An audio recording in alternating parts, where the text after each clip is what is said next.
ఆదికేశవ్‌కి ఊహించని ట్విస్ట్. ఒక్క మాటలో చెప్పాలంటే అష్ట దిగ్బంధనం అంటారు గదా! అదే జరిగింది ఆదికేశవ్ విషయంలో.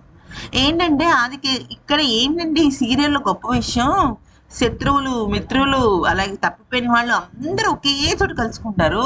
కానీ ఒకళ్ళనొకళ్ళు మొహాలు చూసుకోరు. పక్క పక్కనే ఉంటారు. కానీ కనీసం ఫేస్ కేస్ కూడా చూసుకోరు.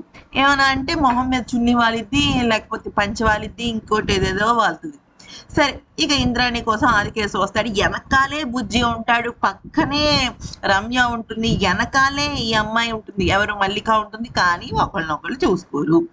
అయితే ఇంద్రాణి ఏం చేస్తుందంటే సంతకం పెట్టి అంటుంది, ప్రోగ్రామ్ చూడండి మా పిల్లలు డాన్సులు వేస్తున్నారంటే ఫస్ట్ నేను వెళ్తా అంటాడు అనమాట. వెళ్ళడం కాదు మీరు వెళ్ళాలి, పక్కన కూర్చోండి అంటే సరే అని వెనకాలకి వెళ్ళి కూర్చుంటాడు అనమాట. అయితే ఈలోపు కరెక్ట్ గా ఆదికేసి వస్తాడు, రమ్య పక్కకి వెళ్తుంది. ఏంటిది అలాంటప్పుడు ఇలాంటి సీన్స్ పెట్టడం కూడా అనవసరం, మేము కలం అని చెప్పేస్తే నెక్స్ట్ జనరేషన్ చేంజ్ ఏదో ఒకటి చూసుకోవచ్చు. అయితే సరే ఇంకా ఆదికేశవ అప్పటి వరకు ఇంద్రాణితో మాట్లాడతాడు, ఆ తర్వాత వెనక్కి వెళ్ళి కూర్చుంటాడు అనమాట. సరే ప్రోగ్రామ్ చూద్దాంలే మేడం చెప్పారు కదా అనేసి. అయితే మ్యాట్ ఏంటంటే ఆదికేశవ మధ్యలో కూర్చుంటాడు, వెనకాలేమో పక్కనేమో రమ్య, ఓకే, వెనకాలేమో గౌతమ్, ఇటు పక్కనేమో ఈ గోవర్ధన్, ఈ ఇటు పక్కన అంటే లెఫ్ట్ సైడ్ ఏమో రమ్య, రైట్ సైడ్ బుజ్జి, ముందు గోవర్ధన్, వెనకాల గౌతమ్.